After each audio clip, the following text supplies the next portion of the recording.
എല്ലാ കൂട്ടുകാർക്കും 3 കിഡ്സ് വ്ലോഗിലേക്ക് സ്വാഗതം. ഞാനിന്നിവിടെ എളുപ്പത്തിൽ ഉണ്ടാക്കാവുന്നതും സ്വാദിഷ്ടവുമായ ഒരു ചിക്കൻ കറി റെസിപ്പിയുമായാണ് വന്നിരിക്കുന്നത്. അതിനായി 2 കിലോ ചിക്കനാണ് ഞാനിവിടെ എടുത്തിരിക്കുന്നത്. ആദ്യം തന്നെ ചിക്കൻ 4-5 പ്രാവശ്യം നന്നായി കഴുകിയെടുക്കുക. കഴുകി വൃത്തിയാക്കിയ ചിക്കനിൽ മുളകുപൊടി, ചിക്കൻ മസാല, കുരുമുളക് പൊടി, മഞ്ഞൾപ്പൊടി, ആവശ്യത്തിന് ഉപ്പും ചേർത്ത് നന്നായി കുഴച്ച് തിരുമ്മി വെക്കുക. ചിക്കൻ്റെ എല്ലാ വശത്തും നന്നായി മസാല പിടിക്കണം. എളുപ്പത്തിൽ വെക്കുന്നതിനാൽ കുറേ സമയം ഇത് വെക്കേണ്ടതില്ല. അതുകൊണ്ട് തന്നെ നമ്മൾ നന്നായി കുഴച്ച് മസാല ചിക്കനിൽ നന്നായി പിടിപ്പിക്കണം. അതിനുശേഷം തക്കാളി, സവാള, പച്ചമുളക്, ഇഞ്ചി, വെളുത്തുള്ളി എന്നിവയെല്ലാം ഒന്ന് അരിഞ്ഞെടുക്കാം. ഇഞ്ചി വെളുത്തുള്ളി മിക്സിയിൽ അടിക്കുന്നതിനേക്കാൾ ചതച്ചെടുക്കുന്നതായിരിക്കും കൂടുതൽ നല്ലത്. അതിനാൽ തന്നെ ഞാൻ ഇടികല്ലിൽ ചതച്ചാണ് ഇഞ്ചി വെളുത്തുള്ളി എടുക്കുന്നത്. സവാള അരിഞ്ഞതും തക്കാളി അരിഞ്ഞതും ഇഞ്ചി വെളുത്തുള്ളി ചതച്ചതും വേപ്പിലയും നമ്മൾ ഗ്യാസിൽ ചട്ടി വെച്ച് ചൂടായതിനു ശേഷം എണ്ണ ഒഴിക്കുക. അരിഞ്ഞു വെച്ച മിശ്രിതം ഇതിലേക്കിട്ട് നന്നായി വഴറ്റുക. ലേശം ഉപ്പ് ഇട്ട് കൊടുക്കുക. കാരണം നമ്മൾ ചിക്കനിൽ ഓൾറെഡി ഉപ്പ് ചേർത്തിട്ടുണ്ട്. അതിനാൽ തന്നെ കുറച്ച് ഉപ്പ് ചേർത്ത് ഇളക്കിയാൽ മതിയാകും. ആദ്യം സവാള മാത്രം ഇട്ട് വഴറ്റുന്നുള്ളൂ. സവാള കുറച്ച് വാടിയതിന് ശേഷം മാത്രമാണ് തക്കാളി ചേർക്കുന്നത്.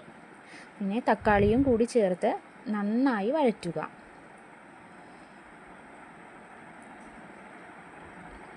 നല്ലവണ്ണം വാടിയ ശേഷം നല്ലോണം വഴന്ന് വന്ന ശേഷം നമുക്ക് ഇതിൽ മസാല ചേർക്കാം. അതിനായി മല്ലിപ്പൊടി, ചിക്കൻ മസാല, കുരുമുളക് പൊടി, മഞ്ഞൾപ്പൊടി, ആവശ്യത്തിന് മാത്രം മുളക് പൊടിയും എടുക്കുക. കാരണം നമ്മൾ മുളക് പൊടി ചിക്കനിൽ ചേർത്തിട്ടുണ്ട്. അപ്പോൾ എരിവ് നോക്കിയിട്ട് വേണം നമുക്ക് എടുക്കാനായിട്ട്. അപ്പോൾ ഇത്രയും മസാല സവാളയിലേക്ക് ചേർക്കുക. എന്നിട്ട് നന്നായി ഇളക്കി കൊടുക്കുക. തീ കുറച്ച് വെച്ചതിന് ശേഷം മാത്രം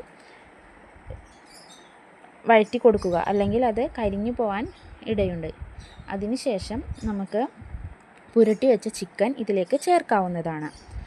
അത് നന്നായി മിക്സ് ചെയ്ത് കൊടുക്കുക.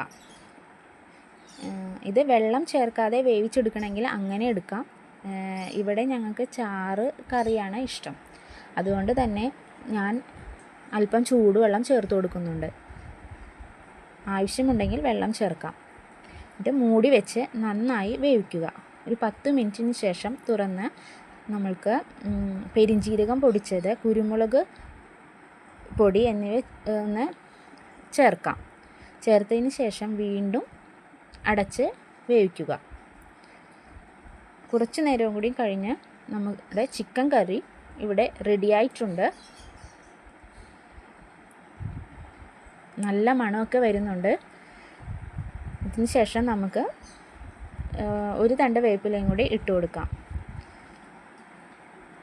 നമ്മുടെ സ്വാദിഷ്ടമായ ചിക്കൻ കറി ഇവിടെ റെഡിയായി കഴിഞ്ഞിരിക്കുന്നു. ഇത് ചോറിൻ്റെ കൂടെയോ ചപ്പാത്തിയുടെ കൂടെയോ ഇടിയപ്പത്തിൻ്റെ കൂടെയോ കഴിക്കാവുന്നതാണ്.